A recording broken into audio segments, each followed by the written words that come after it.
Hello everyone, आज की video में मैं आपको दो अवयवों का गुणा करने का सबसे आसान तरीका बताने वाला हूं और ऐसी वीडियो आप ढूंढते रह जाएंगे, पूरे यूट्यूब पर कहीं नहीं मिलेगा। तो चलिए आज की वीडियो बिना किसी देरी के स्टार्ट करते हैं। तो फ्रेंड्स, दो अवयवों का गुणा करने से पहले एक बात हमें समझना होगा कि दो अवयवों का गुणन ऑलवेज ट्रू नहीं होता है। मतलब कि दो मैट्रिक्स का गुणा हमेशा नहीं होता है। कब होगा उसके लिए कुछ टर्म्स एंड कंडीशन होती हैं। आइए आपको बारीकी से समझाते हैं। मान लीजिए फ्रेंड्स, आपके पास एक अवयव ये है जिसका कोटि m क्रॉस n है और एक दूसरा अवयव है b है, मान लेते हैं इसका कोटि n क्रॉस p है। तो दोस्तों, इनका गुणा तभी होगा जब पहले वाले अवयव का स्तंभ दूसरे वाले अवयव के पंक्ति के बराबर होगा। तो दोस्तों, यहाँ पर बराबर है मतलब इनका गुणा होगा। इन केस यदि ये बराबर नहीं होता तो इनका गुणनफल संभव नहीं होता। आइए इसको एग्जाम्पल के थ्रू समझते हैं और मजा आएगा। फ्रेंड्स, पहला अवयव ये है जिसका कोटि 2 क्रॉस 3 है और दूसरा अवयव बी है जिसका कोटि 3 क्रॉस 2 है। मेरे भाई, इनका मल्टीप्लिकेशन तभी होगा जब पहले अवयव का स्तंभ, दोस्तों कोटि में जो पहली संख्या होती है वो पंक्तियों की संख्या को बताती है और जो दूसरा नंबर होता है वो स्तंभों की संख्या को बताता है। तो दोस्तों, इनका मल्टीप्लिकेशन मतलब गुणनफल तभी होगा जब पहले वाले अवयव का स्तंभ दूसरे वाले अवयव के पंक्ति के बराबर होगा। तो यहाँ पर बराबर है मतलब इनका गुणा होगा। आइए एक दूसरा एग्जाम्पल लेते हैं। अब इनका गुणनफल होने के लिए पहला अवयव का स्तंभ और दूसरे अवयव के पंक्ति के बराबर होना चाहिए। तो दोस्तों, यहाँ पर बराबर नहीं है मतलब इनका गुणनफल नहीं होगा। तो आइए दोस्तों, अब हम लोग गुणा करना सीखते हैं दो अवयवों का। फ्रेंड्स, गुणा के लिए मैंने दो अवयव लिया हुआ है ए और बी। दोस्तों, ऊपर की जो लाइनें दिख रही हैं आपको, ये मैंने आपको बता दिया है कि मल्टीप्लिकेशन की शर्त क्या है कि फर्स्ट अवयव का स्तंभ सेकेंड अवयव के पंक्ति के इक्वल होना चाहिए, मतलब बराबर होना चाहिए। और ये जो नोट पॉइंट में मैंने लाइन लिखा हुआ है, ये भी मैंने आपको बता दिया है कि दो अवयवों का गुणनफल हमेशा संभव नहीं होता है। कब संभव होता है उसके लिए कंडीशन यहाँ पर लिखा हुआ है, ये जो मैंने घेरा बनाया हुआ है, ठीक है।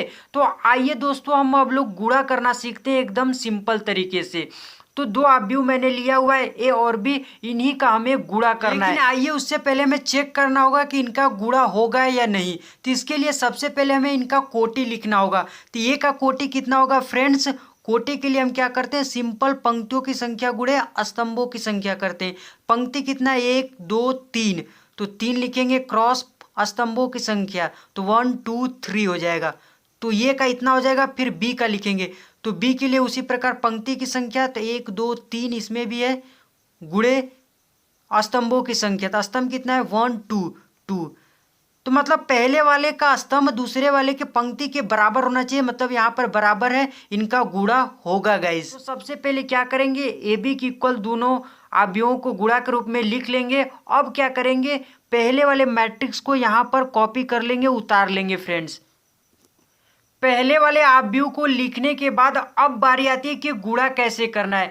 तो गुणा के लिए सिंपल पहले वाले अवयव के पंक्ति में दूसरे वाले अवयव के स्तंभ का गुणा करना है। मतलब कि दूसरे वाले अवयव के स्तंभ को बारी बारी से यहाँ लाकर पटकना है, मतलब कि खड़ा है तो पट कर देना। तो सबसे पहले हम लोग पहले वाले स्तंभ को यहाँ लाकर पटकेंगे। तो यहाँ पर लिखेंगे 1 2 4 है, यही है आपका स्तंभ पहला, 1 2 4। तो यहाँ पर लिख देंगे इस प्रकार से। अब क्या कीजिए, इसको गुणा कीजिए और यहाँ पर लिख लीजिए।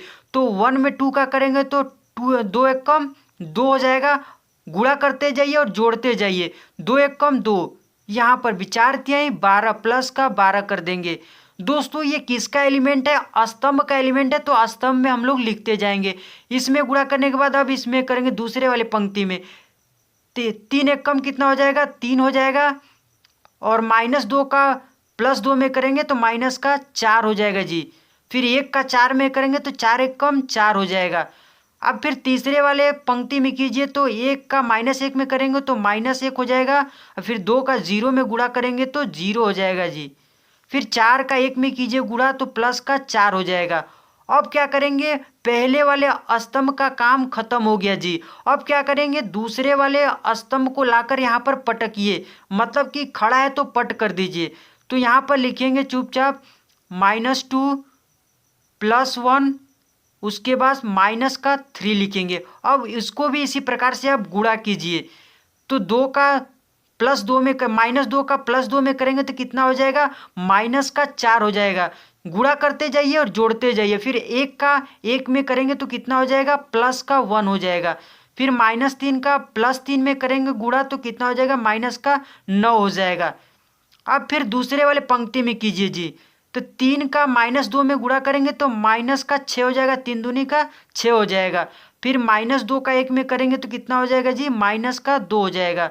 फिर 1 का -3 में गुणा कीजिए तो -3 हो जाएगा। अब तीसरे वाले पंक्ति में कर लीजिए। तो -1 का गुणा -2 में करेंगे तो +2 हो जाएगा। फिर 1 का 0 के साथ गुणा करेंगे तो 0 ही आएगा। फिर -3 का +1 के साथ गुणा कीजिए तो -3 आ जाएगा। अब इसको दोस्तों आप जोड़ लीजिए, आपका गुणा आंसर मतलब आ जाएगा। तो जोड़ लीजिए, 12 दू कितना हो जाएगा, 14, 14 दू कितना हो जाएगा, 16 हो जाएगा जी। अब ये 4 से 4 कैंसिल हो जाएगा तो यहाँ पर क्या बचेगा, 3 बचेगा। अब 4 में से 1 जाएगा तो कितना बचेगा फ्रेंड्स, 3 बचेगा। अब इसको जोड़ लीजिए, -9 में से 1 जाएगा तो कितना बचेगा, -8, और -8 का -4 में जोड़ेंगे मतलब -12 आ जाएगा सिंपल। अब इसको जोड़ लीजिए, 6 दू 8, 8 3 11 हो जाएगा, मतलब -11 हो जाएगा। अब -3 में से 2 क्या कर दीजिए, घटा दीजिए, मतलब -1 आ जाएगा। तो फ्रेंड इसका गुणा क्या आ जाएगा, इन दोनों अवयवों का गुणा इतना आ जाएगा। ठीक है, इसका कोटि लिख लेते हैं। तो कोटि के लिए क्या करेंगे, सबसे पहले पंक्तियों की संख्या और गुणे स्तंभों की संख्या। तो पंक्तियों की संख्या कितनी है, पट लाइन 1 2 3, तो 3 यहाँ पर लिख देंगे। उसके बाद स्तंभों की संख्या, तो स्तंभों के लिए खड़ी लाइन, तो 1 2 2 है तो 2, मतलब 3x2 इसका क्या आ जाएगा, ऑर्डर आ जाएगा फ्रेंड्स। आइए एक दूसरा एग्जाम्पल लेकर इसको समझाते हैं आपको। अब हम लोग तरीका सीख चुके हैं तो देखिएगा काफ़ी फास्ट करेंगे। तो दोस्तों सबसे पहले हम चेक करेंगे कि इनका मल्टीप्लिकेशन मतलब गुणनफल होगा कि नहीं। तो सबसे उसके लिए हमें कोटि लिखना पड़ेगा इनका। तो कोटि के लिए क्या करेंगे, सबसे पहले पंक्तियों की संख्या, तो इसमें 2 है और इंटू में स्तंभों की संख्या, तो स्तंभ इसमें कितना है, 3 है। तो 2x3 इसका कोटि हो जाएगा। इसका इसी प्रकार लिख लीजिए। तो पंक्तियों की संख्या 1 2 3 है, तो 3 करेंगे क्रॉस स्तंभों की संख्या, तो स्तंभ इसमें कितने हैं, 2 हैं। तो दोस्तों मल्टीप्लिकेशन के लिए कैसे चेक करते हैं कि पहले वाले का स्तंभ देखते हैं और दूसरे वाले का पंक्ति, यदि दोनों बराबर हो गए तो हम कहेंगे कि इनका गुणा है, मतलब ये बराबर है मतलब इनका गुणा होगा। तो गुणा के लिए सिंपल क्या करेंगे, दूसरे वाले अवयव का स्तंभ यहाँ पर लाकर पटकेंगे। तो क्या है, पहले वाले स्तंभ को सबसे पहले लाइए, तो 2 4 2 है। अब यहाँ पर लाने के बाद अब क्या कीजिए, इनका गुणा कीजिए और जोड़ते जाइए। तो 2 एक कम कितना हो जाएगा, 2 हो जाएगा। और 4 का -2 में करेंगे तो -8 हो जाएगा जी। फिर 2 का 3 में करेंगे तो 3 दूनी का +6 हो जाएगा। अब ये किसका एलिमेंट है, मैंने बताया स्तंभ का है, तो स्तंभ में हम लोग लिखते जाएंगे। तो 4 दूनी का 8 हो जाएगा, -8 हो जाएगा यहाँ पर। फिर 4 दूनी का 8 +8 हो जाएगा। अब फिर 5 दूनी का 10 प्लस का ये 10 हो जाएगा। अब इसका काम खत्म। अब दूसरे वाले स्तंभ को यहाँ पर लाकर पटकिए। तो कितना है, 3 है, 5 है, उसके बाद क्या है, 1 है, तो यहाँ पर लिखेंगे। तो इसका भी इसी तरह से गुणा कीजिए और जोड़ते जाइए। 3 एक कम 3 हो जाएगा, 5 दूनी का -10 हो जाएगा जी। और 1 का गुणा करेंगे 3 में तो प्लस का 3 हो जाएगा जी। अब इसका दूसरे वाले पंक्ति में कीजिए, तो 4 3 12 हो जाएगा और माइनस का 12 होगा। 5 दूनी का 10 प्लस का होगा यहाँ पर, और 1 का करेंगे किसमें, 5 में करेंगे।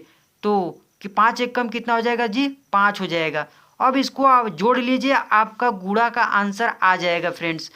तो 6 दू कितना हो जाएगा, 8 हो जाएगा, और 8 में से 8 जाएगा तो कितना आ जाएगा, 0 आ जाएगा। उसी प्रकार यहाँ से 8 से 8 कैंसिल हो जाएगा तो क्या बचेगा, 10 बचेगा जी। यहाँ से 3 3 कितना हो जाएगा, 6 6, 10 में से 6 जाएगा, कितना बचेगा, 4 बचेगा, वो भी माइनस का बचेगा जी।